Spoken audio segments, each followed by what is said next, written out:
കോട്ടക്കുന്നിൽ ഇശൽ തേൻകണം പെയ്തിറങ്ങിയ രാവിൽ പതിനായിരങ്ങളെത്തി. കണ്ണൂർ ഷെരീഫും സംഘവും അവതരിപ്പിച്ച സംഗീത വിരുന്ന് പ്രൗഢഗംഭീരമായി. എന്റെ കേരളം പ്രദർശന വിപണന മേളയിലെ 6ാം നാളാണ് ഇശലിന്റെ രാവ് സമ്മാനിച്ചത്. ഗാനങ്ങളുടെ ഇശൽ മഴ പെയ്തിറങ്ങിയപ്പോൾ സദസ്സ് ആനന്ദലഹരിയിലായി.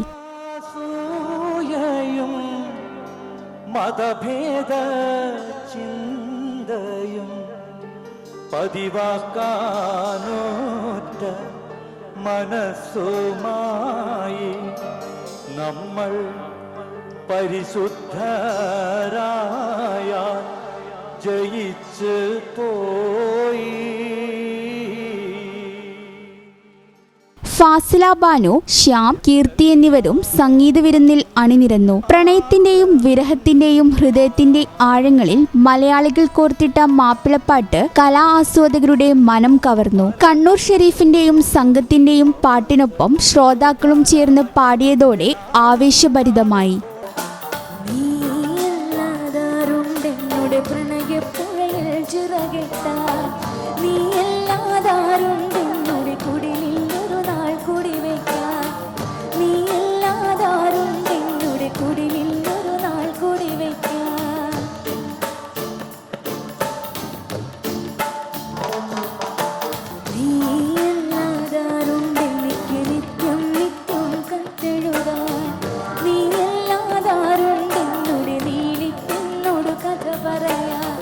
തലമുറകൾ പാടി നടന്ന വിരഹത്തിന്റെയും ഏകാന്തതയുടെയും സ്പന്ദനമുള്ള ഗാനം പാടിയപ്പോൾ നിറഞ്ഞ കയ്യടിയാണ് സദസ്സ് നൽകിയത്.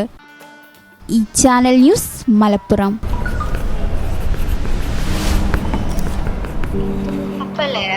ഒപ്റ്റോമെട്രിസ്റ്റ് ആയാൽ ഒരു ഒഫ്താൽമോളജിസ്റ്റിന്റെ അസിസ്റ്റന്റിൽ മാത്രമേ വർക്ക് ചെയ്യാൻ പറ്റുള്ളൂ എന്ന് ഞാൻ കേട്ടല്ലോ.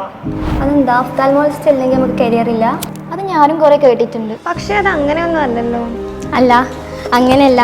കാരണം നമ്മുടെ പാരാമെഡിക്കൽ ഫീൽഡിൽ തന്നെ നമുക്ക് ഇൻഡിപെൻഡൻ്റ് ആയിട്ട് ഒരു സ്റ്റാർട്ട് ചെയ്യാൻ പറ്റുന്ന ഒരു പ്രൊഫഷനല്ലേ ഒപ്റ്റോമെട്രി. നമുക്ക് തന്നെ സ്വന്തമായിട്ട് ഒരു വിഷൻ തെറാപ്പി സെൻറ്ററും റിഹാബിലിറ്റേഷനും ഒക്കെ സ്റ്റാർട്ട് ചെയ്യാൻ പറ്റുമല്ലോ.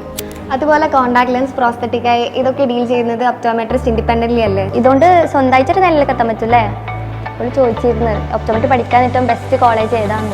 അതിന് നമ്മുടെ അൽസ്ലാം ഉണ്ടല്ലോ. ഇവിടെ ആകുമ്പോൾ ഈ പറഞ്ഞ ഡിപ്പാർട്ട്മെൻറ്റ്സ് ഒക്കെ ഉണ്ട്. അഡീഷണലി നമുക്ക് ഈ വീക്കിലി കിട്ടുന്ന കേസ് പ്രസൻറ്റേഷൻസും അതുപോലെ ഈ ക്യാമ്പ്സും ഒക്കെ സ്റ്റുഡൻസിന് കൂടുതൽ ബെനിഫിറ്റ്സ് അല്ലേ. അപ്പോൾ അതുകൊണ്ട് എന്തായാലും അൽസ്ലാം എന്ന ബെസ്റ്റ്.